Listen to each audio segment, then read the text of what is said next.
Have you ever walked into a room and felt like your presence didn't matter?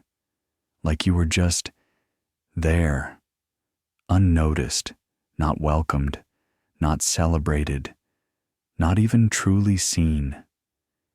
Maybe you were the one who smiled first, who broke the silence, who asked all the questions and kept the conversation going. And yet, deep inside, something whispered, "I don't belong here anymore." If that sounds familiar, please know you're not alone. It's one of the most painful truths to face, especially as the years go by.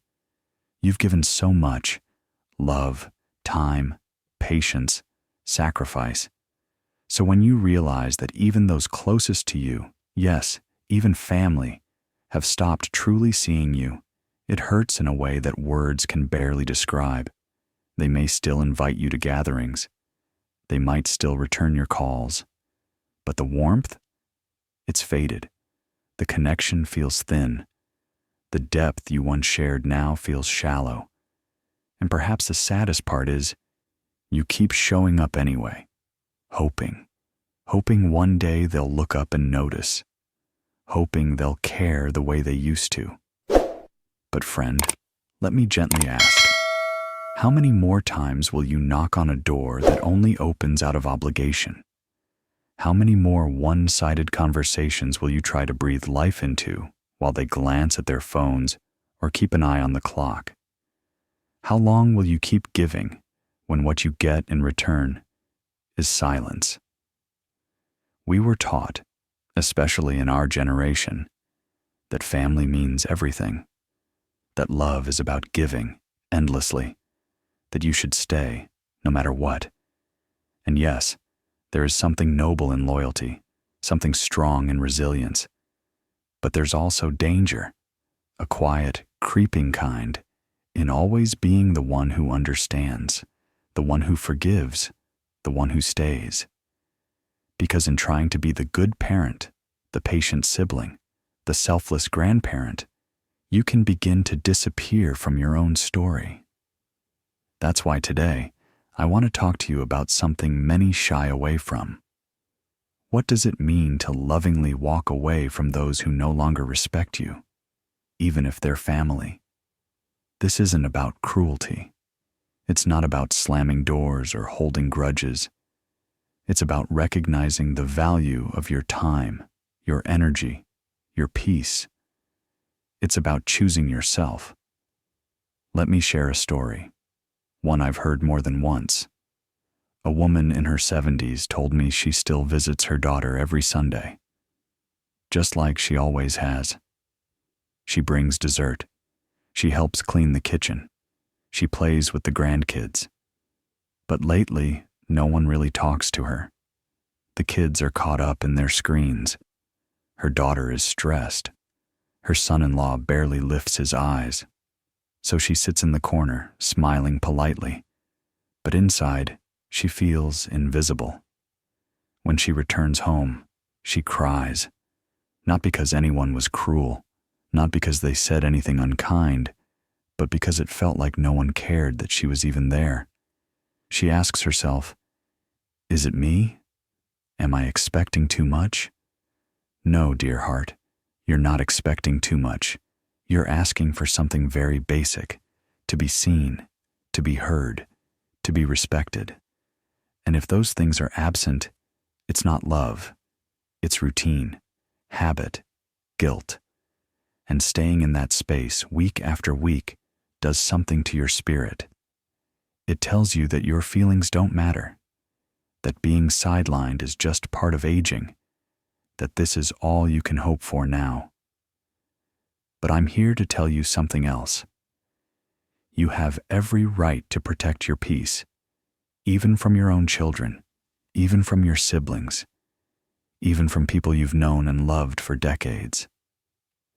Because respect is not guaranteed by blood. It's earned through behavior. Too often we confuse patience with silence. We let things slide because we don't want to be a burden. We downplay our sadness because we don't want to make things awkward. But ask yourself, How long can you keep swallowing that ache before it becomes bitterness? How many times will you excuse their distance before you start questioning your own worth? This is not about cutting people off. It's about choosing yourself. About saying, I will not keep shrinking to fit into someone else's limited affection. Because you were not made to be tolerated. You were made to be loved. Let's talk about what respect really looks like. It's not about grand gestures or fancy words. It's about effort, eye contact, a message that says, I'm thinking of you. A visit that feels like a choice, not a chore. A voice that lights up when it hears yours on the other end of the line. And if those things have disappeared, not just once, but again and again, it's okay to step back, not to punish them, but to heal yourself. Stepping back doesn't mean you don't love them. It means you love yourself enough to stop chasing crumbs of attention. You're allowed to choose peace over pain. You're allowed to say, I miss who we used to be, but I won't keep hurting just to stay close. Now, I know some people will say, but what if they come around? What if they're just busy? What if I wait a little longer? That's a fair question, and sometimes people do change. But let me ask you this. What is the cost of waiting? How many months or years will you give away hoping they'll wake up and suddenly see your worth? And in that time, how much of you do you lose? You don't get to relive your 60s or 70s or 80s. You have this one moment, this one life, to fill with meaning. And if someone is consistently showing you that you're not a priority, it's time to stop making them yours. You are not a background character in someone else's story. You are the author of your own life. You get to choose where your energy goes. And sometimes, the bravest, kindest thing you can do is to lovingly step back and say, I will not keep showing up where I am no longer seen. Think of it this way. If you plant a flower in soil that refuses to nourish it, no matter how much you water it, it will wither. That doesn't mean the flower is weak. It just means the environment is wrong. So instead of blaming yourself for not blooming, maybe it's time to replant somewhere with warmth, light, and care. And yes, that might mean fewer visits, fewer phone calls, more quiet afternoons spent doing things that bring you joy. Reading, walking, learning something new, meeting people who lift you up instead of draining you. It may be uncomfortable at first, but over time, that space you created by letting go of what hurt you becomes room for something better. You are not here to beg for attention. You are not here to earn love through suffering. You are here to be respected, cherished, and free. And the moment you stop giving your energy to those who can't appreciate it is the moment you begin to reclaim your power. You might be wondering, if I create distance, what will happen? Will they notice?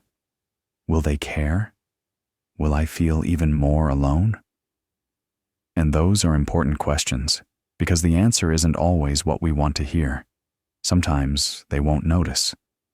Sometimes they'll go on as if nothing changed. And that can hurt more than any harsh word. But that pain, as sharp as it is, also tells you the truth you've been avoiding. Because when someone doesn't reach out, when your absence feels lighter than your presence, you haven't lost a relationship. You've lost an illusion. And that realization can be heartbreaking. Yes. But it can also be freeing. You don't have to stay where you're merely tolerated. You don't have to chase after people who've stopped meeting you halfway. Love that only flows one way eventually runs dry. And the longer you pour from your cup without being refilled, the more empty you become. This isn't about becoming bitter or cold. It's about becoming wise. knowing when to hold on and when to release, knowing that walking away doesn't mean you've failed. It means you've grown. Have you ever watched a child lose interest in a toy? At first, they carry it everywhere, but over time, it gets tossed aside. Not because it lost value, but because the child took its presence for granted. That's how some people treat relationships too. They expect you to always be there, to always say yes, to always understand, and slowly, your consistency becomes invisible. But what happens when the toy goes missing? What happens when they look for it, and it's not there? That's when they remember. That's when they ask questions. That's when they realize it had meaning after all. It's not about playing games or testing loyalty. It's about letting others feel your absence. Because if someone truly values you, they will notice. When you step away, they will feel the quiet where your voice used to be. And if they don't, that silence speaks volumes.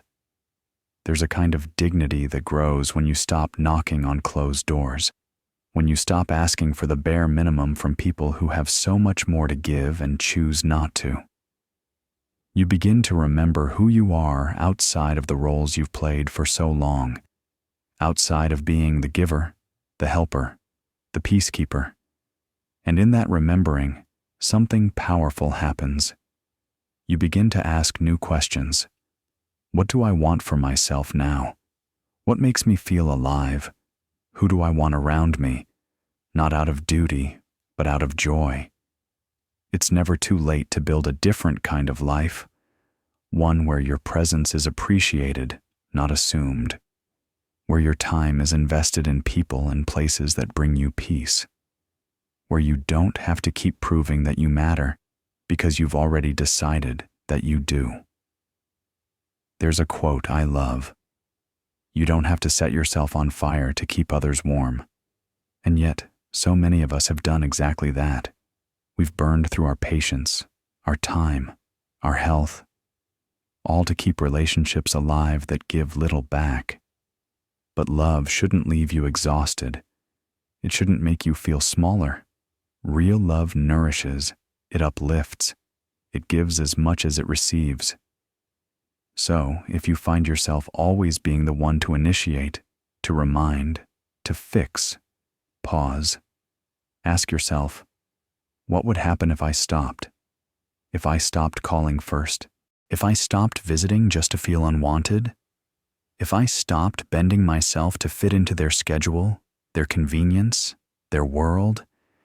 Would they reach out? Would they miss you? Or would they simply continue, unaffected? Either way, the truth is revealed.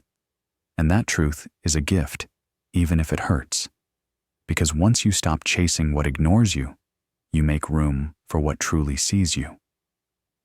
Some of the most meaningful relationships you'll have in this stage of life may come from unexpected places. A neighbor who checks in, a friend you meet in a class or a book club, a community that welcomes you for who you are today, not just for who you used to be. But to receive those new blessings, you need space. Emotional space, mental space. And sometimes that means stepping back from the people who once meant the most to you. Because holding on is no longer healing you. I want to be clear. This doesn't mean cutting ties completely. For some, a little distance is all it takes to restore balance. Space can bring clarity. It gives others a chance to reflect, too. But even if nothing changes on their end, something changes in you. You stop waiting. You stop hoping for someone else to define your worth. You start choosing yourself. And that choice transforms everything. You are not selfish for wanting respect. You are not cold for needing reciprocity. You are not dramatic for stepping away from what hurts. You are human. And you are worthy of relationships that honor your presence, not just use it. So as you sit with these thoughts, I invite you to be honest with yourself. not with guilt, not with fear, but with compassion. What would it feel like to no longer beg for love that's gone quiet? To no longer put your life on pause for people who won't press play for you? You have a right to peace, to joy, to laughter that doesn't come with tension, to conversations where your voice isn't talked over or tuned out. You deserve to walk into a room and feel wanted, not just needed. There's a difference. One lifts you, the other drains you. And the beautiful truth is, you get to decide. You get to choose who walks beside you in this next season of life. You are not bound by the past. You are not obligated to keep playing a role that no longer fits. You are free. And freedom, at this stage, is one of the greatest gifts you can give yourself. So if today you feel like something's missing, not just in others, but in you, listen to that feeling. Your soul is asking for something deeper, something more honest, something kinder. And the first step to finding that something is often letting go of what no longer loves you well. There's something deeply empowering about realizing you don't need anyone's permission to live your life with dignity. For so long, you may have put others first. Your children, your siblings, your spouse. You waited, you adjusted, you stayed quiet, thinking that if you just gave a little more, things would get better. But slowly, something inside you began to feel forgotten, not just by others, but by yourself. And that's where real change begins, when you finally say, no more. Not out of bitterness, not to punish anyone, but because you are done trying to earn what should have been offered freely. You're done bending until your back aches just to keep the peace. You're done confusing self-sacrifice with love, because love, true love, doesn't ask you to vanish. And yes, there may be people in your life who don't understand this shift. They'll say you've changed. They might accuse you of being cold or distant. They'll wonder why you've stopped calling, stopped visiting, stopped waiting. Let them wonder. Let them feel your absence, because it's in that space, in that silence, where truth speaks the loudest. People often don't realize what they had until it's gone. Your voice, your presence, your energy. These things were never small. But when you're always available, always giving, always there, people can start to take it for granted. And it's only when you step back that they're forced to ask, where did they go? And here's the part no one tells you. That absence you create isn't just a message for them. It's a message for you. It says, I value my peace more than pleasing people who don't value me. It says, I choose my well-being over worn-out expectations. And the more you honor that truth, the lighter you become. Imagine waking up and not checking your phone for a message that never comes.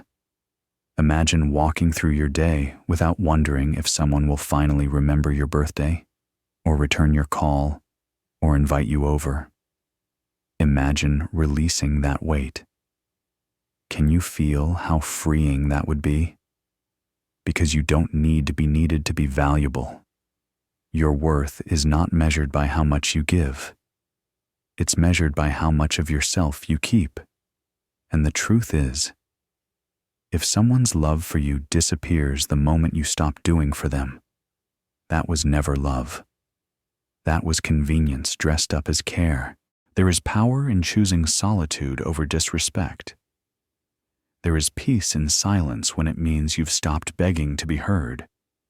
And there is a quiet strength in saying, I deserve more than this. It might mean going for a walk without having to check in with someone who never checks in with you. It might mean saying no to a visit that drains you, and yes to a quiet afternoon filled with music, nature, or even just your own thoughts. And in doing so, you send a message to the world. My time matters. My heart matters. I matter.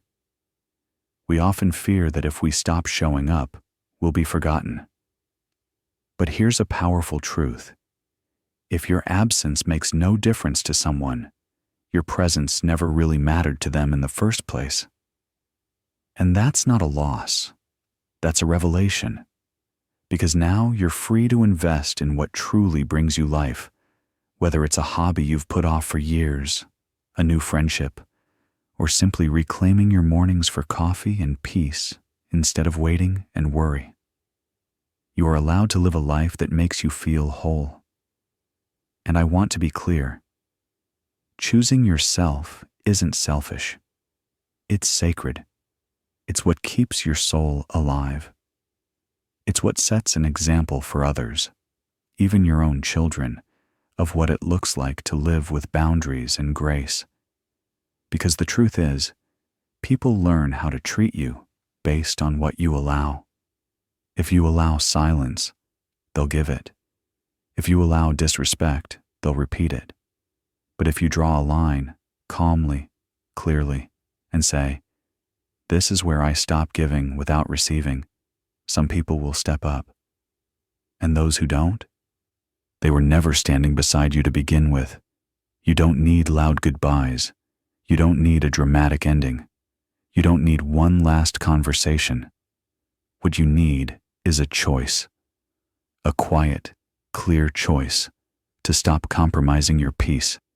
And if you find yourself alone, don't take it as a failure. Take it as an invitation to hear your own voice again, to come back to your own heart, to rediscover the one person who's been there through it all. You. You are wise. You are kind. You are resilient. You are whole. For so long, you've been the caretaker, the one who always showed up, who gave, adjusted, stayed silent. Now it's your time to show up for yourself, to answer your own needs, to rest in your own presence. Let the phone stay quiet. Let the door remain closed. Let those who never truly valued you wonder where you've gone. Because where you are now, here with yourself, is the beginning of something sacred, healing, a new life, rooted in self-respect. There's a grace in reaching a point where you no longer feel the need to explain. You don't owe anyone a justification for choosing stillness, for choosing distance, for choosing you. Let your peace speak for you. Let your joy, your ease, your softer breath tell the story. You've spent decades being the steady hand, the one they called when things got hard. You gave your energy, your time, your dreams. And if you're honest, a part of you always hoped they would see it, acknowledge it, appreciate it. Sometimes they don't. Sometimes they leave and never look back. And you're left asking, did any of it matter? Let me remind you, it did. Your love mattered. Your loyalty mattered. Your sacrifices meant something, even if they were never spoken of, never returned. But now, it's your turn to mean something to yourself, to build a life that doesn't wait for approval, but lives in fulfillment. This life, this chapter, is not about who shows up for you. It's about how you show up for yourself. You are not someone to be remembered when it's convenient. You are someone to be respected now. And that respect begins within. When you look in the mirror and say, I don't need to chase love. I won't survive on crumbs. I don't have to prove I'm worthy to anyone who refuses to see it.